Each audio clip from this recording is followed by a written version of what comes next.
Are you process or outcome focused? That's the topic of today's episode. So, what is outcome focused? Well, it's when you are focused on the results or the outcome. You have a specific goal in mind that you want to achieve. It's a destination, it's an end result. An outcome is a feeling you think you will get by achieving your dream, desire, or ultimate goal. Being outcome focused is really good when you're setting a vision for yourself or your business. It's really the end result you want. So you want to have and start with the end in mind in order to create the momentum to start taking the action. But be careful. Focusing solely on the outcome can have its drawbacks. For instance, setting goals and outcomes are really easy. Just imagine the end result and verbalize it, and voila, easy. But it's really difficult to execute. Repeatedly, consistently taking action to do the work to get the results you want. There's many factors outside of your control when it comes to achieving your goal. There's outside forces. You really don't have control in all of the aspects, which really can wreak havoc on your emotional well-being. In times when you're just moving forward and you're making progress and you're achieving your goal, you're feeling really good. And then you have a setback and your emotions just tank. You beat yourself up, negative thoughts engulf you, and excuses can creep in. It can create this winner loser situation where it's all or nothing. Achieve the goal or not. And this also creates this emotional havoc because your satisfaction and success is tied to you getting the results, achieving your goal, and nothing else.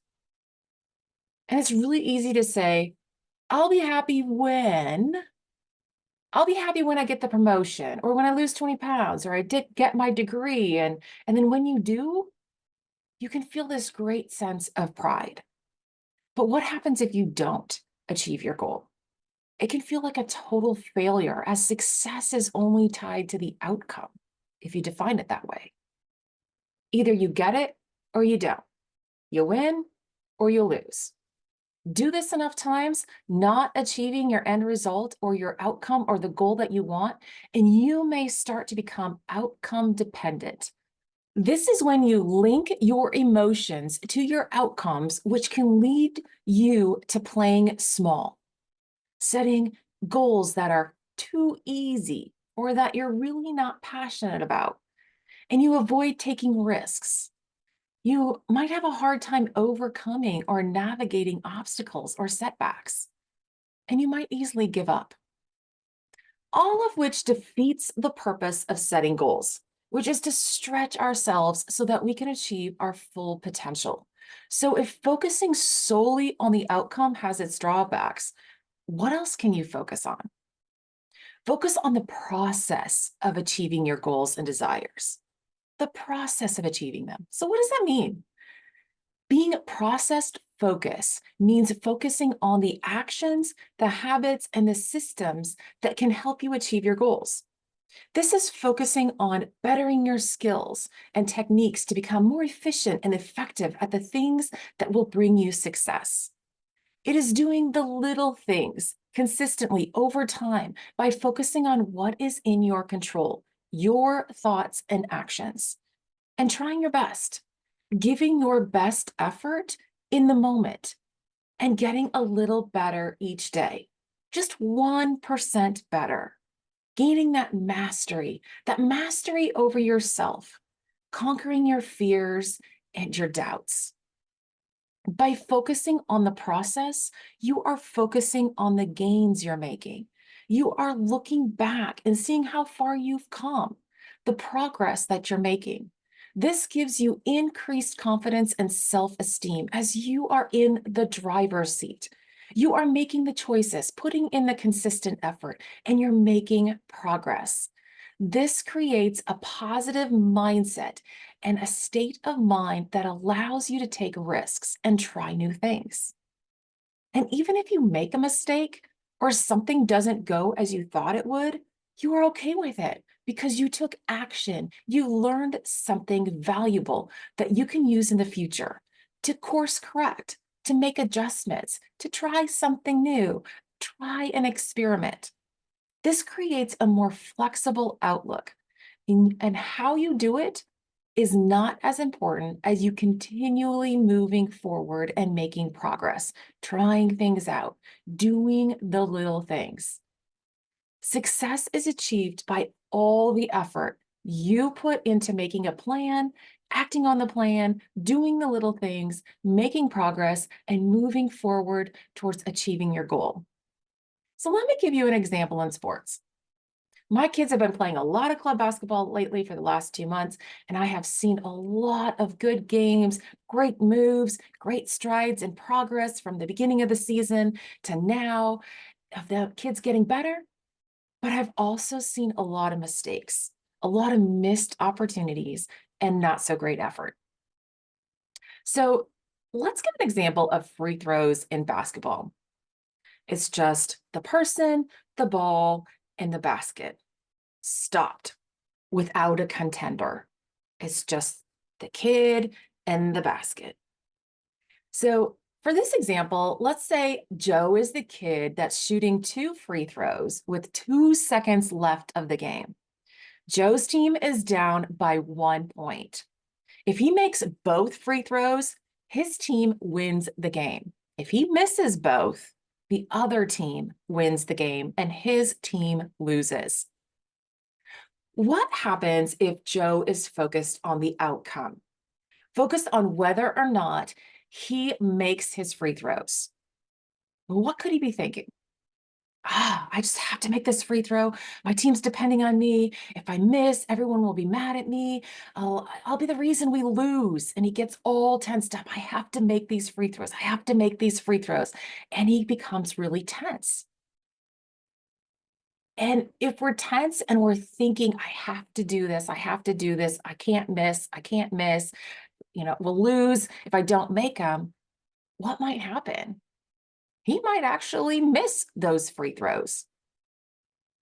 And their team might actually lose the game. But what if Joe is focused on the process, focused on his routine, his form? What could he be thinking?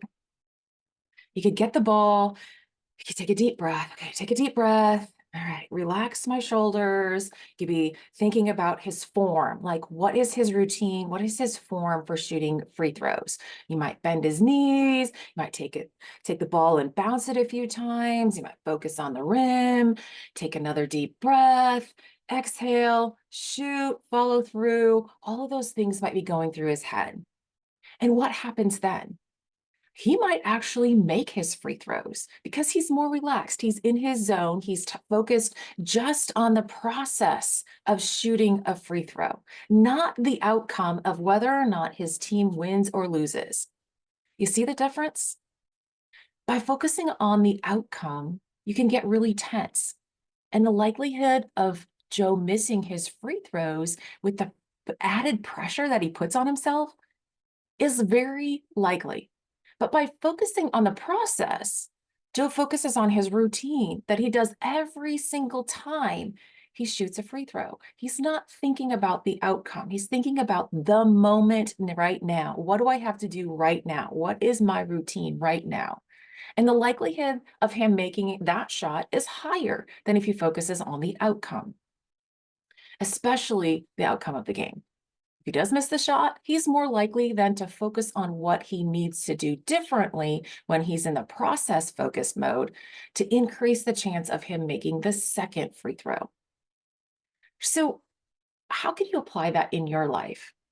Where in your life have you been focusing more on the outcome rather than the process? So what if you want to lose 20 pounds? Great. But if you're just focused on losing those 20 pounds and not focusing on the process, what's the likelihood of you actually doing the little things that are going to get you there? So focusing on the process more than the outcome. How do you do that? First, you need to have that outcome goal in mind. It's your vision, your ultimate goal. Lose 20 pounds. Then you need to make a plan for how you will achieve your goal. What is the first step that you need to take? Oftentimes, when we have this goal in mind, we need to brainstorm different processes, how you're going to achieve it, and breaking it down. Once you have a goal in mind and you have some action steps and kind of what you're going to do, then you need to schedule it. You need to put it on your calendar. You need to pick a day and a time that you will complete the first next step. If you have a goal to lose 20 pounds, what are some of the things that you can do to accomplish that? So you have this big goal, then you need to brainstorm how you're going to do that.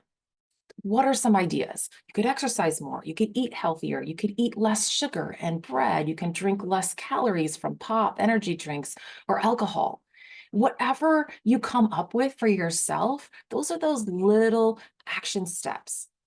And then you decide what is the smallest step you can focus on that will move you closer to achieving this goal.